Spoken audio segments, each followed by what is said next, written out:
Alright, welcome back to the channel everyone. Aussie Dad Light. Thanks for joining me tonight. I think we're in week 2 of this lockdown and I'm going a little bit insane, so I've got to get out of the house. I've been for my walk before the 8 o'clock and thought about what can I do, what can I make a video of that sort of people, could order online, could buy, look at, while they're in lockdown for when they go away. Now, we do a lot of travelling, a lot of camping, going away, so having a fridge or portable esky is a pretty big thing. So I've had this for 5-6 years now. This is a Bushman SC35 52 fridge. So what that is, it can actually be, it's expandable. I think there's not many, I don't know of any other fridges on the market that can actually do what this type of fridge does. Basically it comes with a couple of different lid sizes and a collar so that you can actually expand the size of the fridge. So if you've got a flat lid, so this one come with a flat lid, so it'll be basically flush here. Also come with this extra lid, which is raised. So if I flip it open, you'll see here that it goes up in there, so you can stand up big tall Coke bottles and so on. You can also get a collar which goes around it and gives it the full 52 litres. So this one I think goes 35, 45 and then 52. So I haven't really ever measured it before, but all I know is it held regular 2-litre bottles of Coke and so on perfectly fine.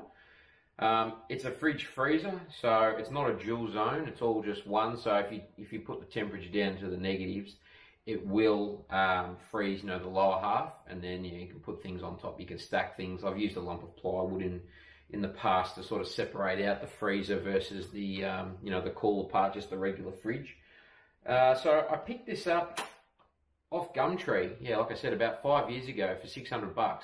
They retail, I just jumped online and had a look, they retail for around, if you got just the flat lid, about $1,200, $1,300, up to about $1,400, $1,500 if you get the extra kit, the extra lids with the collars, etc. What I'm going to do is I'll run through the things that I like, things that I don't like about it. But overall, it's a steel bodied fridge, so a lot of the fridges today are not, they're plastic, etc. This is a steel fridge. It came with a travel case. I'm sort of here nor there on the travel cases. They get in the back, they get marked, they get scratched.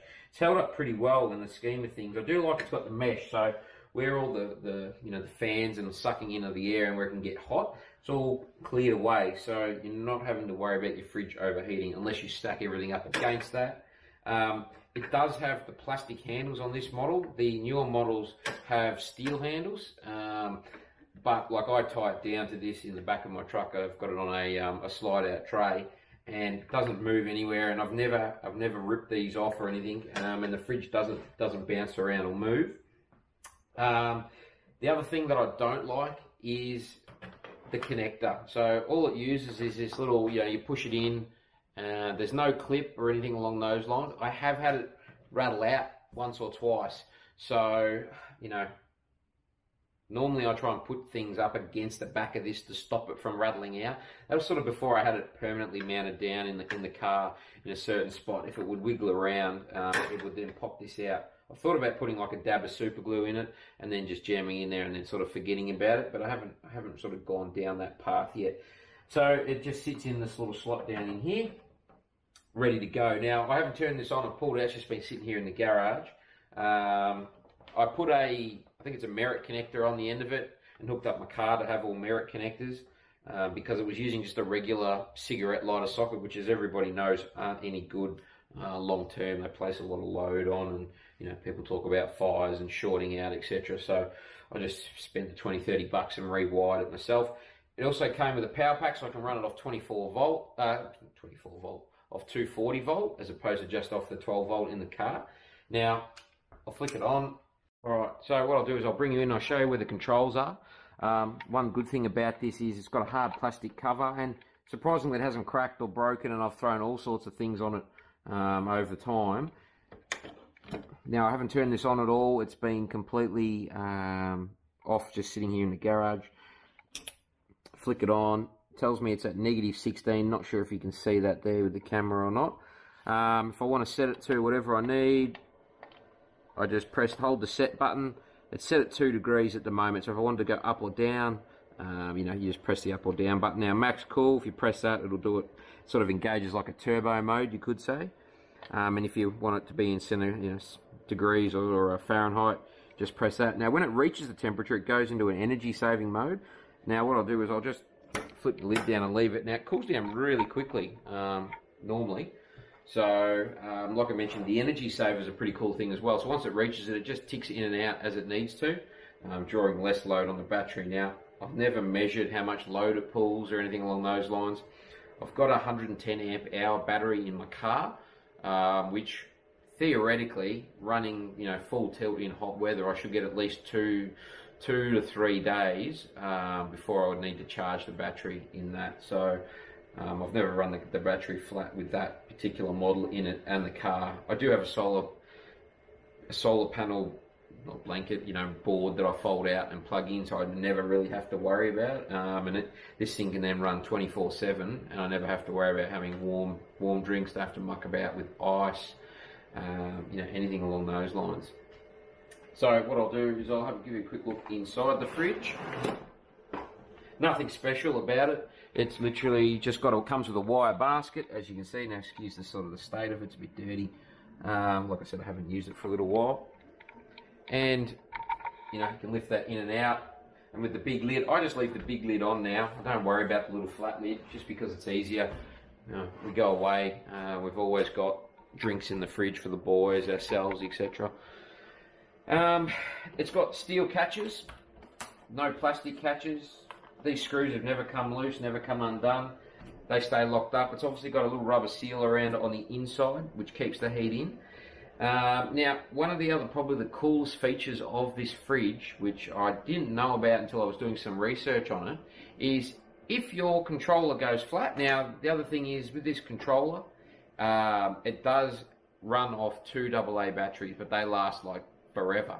But if something goes wrong, the batteries go flat, etc., you can actually unscrew this lid, and at the bottom of the panel is a little toggle switch which will just run it to be either on or off. So it's something I've never seen on any other fridge before. It's a pretty cool thing, I think. I had one instance where I didn't think the controller was working as it should. I rang them up and they were really good, and they told me to flick it over to this and see if it actually worked, and as it turned out it was my battery that was the problem. But you can, yeah, it's hardwired to flick a switch, and it will run directly off the 12 volt and bypass all of the settings, etc. Now, I can't remember off the top of my head how that works with the temperature settings. I think it just remembers whatever your last setting was, and that's it. It just basically gets you out of trouble, so that you can, you know, either get it fixed or keep your food cold until you can get into town and get somebody to have a look at it. What else do I like about the fridge? It's not too heavy. Oh, God, I couldn't even tell you how heavy it is, but, you know, it doesn't weigh much up this end where there's no motor. The motor's a little bit heavy. Time you load it up with food, etc., it does get pretty heavy if you've got it loaded to the gills. Obviously, you can fit a lot of beers in here. What else? Trying to think, but overall, for the money, and it's Australian made, I suppose that's probably one of the other things. It's Australian made, Australian owned company. So, you know, I'm not sure where a lot of the other brands are, you know, aren't made in Australia and aren't owned in Australia. And there's a really good after sales service with this. So like I mentioned, when I thought the controller was playing up and I rang them, they sent me schematics, they talked me through the different color wires I needed to have a look at, some other bits and pieces on the control board. Couldn't do enough for you, the people. And then, yep, we can send you out a completely new controller if you want, X amount of dollars. In the end, I got them to send me that out just as a spare in case, but as it turns out, I've never actually needed it because it was working perfectly fine once I actually updated the battery, because that was the thing that was the problem. Now, I'll jump back and have a look. It's already dropped down a few degrees, and it's going along quite nicely there. Now, it's not too noisy. You probably hear it sort of burbling away.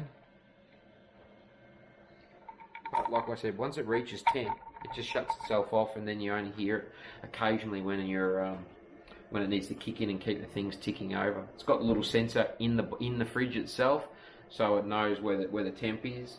And this lid, it's solid. I could easily stand on this, use it as a seat, whatever, and I wouldn't have to worry about cracking anything. I think the steel body, you know, like the Engels and so on, that's probably one of their biggest selling points, is they are durable, they are made to last. So I think this thing will probably outlast me, but for the money, I think it's definitely a fridge that you should have a look at.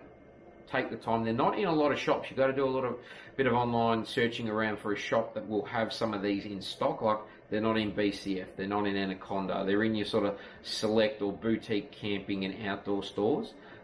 So that's probably the biggest thing. Like, I'd never seen one in a shop before, but when I was doing some research around, you know, Australian fridges and so on, it came up, and then I thought, okay, and then luckily one came up on Gumtree near enough to me. I saved myself over, you know, half recommended retail price, and it was owned by an older couple that had used it in the boot of their car for camping and so on. So it didn't have a mark on it before they gave it to me. So as I mentioned, there'll be a few more videos coming up, because this lockdown is killing me sitting around inside every night, having to work all day and not getting out much. I'll be going through the garage looking for other things to sort of talk about, but overall, I think the fridge is great. If they did something about the connection to make it some sort of screw-in plug to stop it from falling out or being able to vibrate it, I'm not sure if the newer models have that. This fridge is phenomenal, and like I said, it'll outlast me. So once again, thanks for watching Aussie Dad Life. I really appreciate it, and I'll talk to you on the next video. Thanks.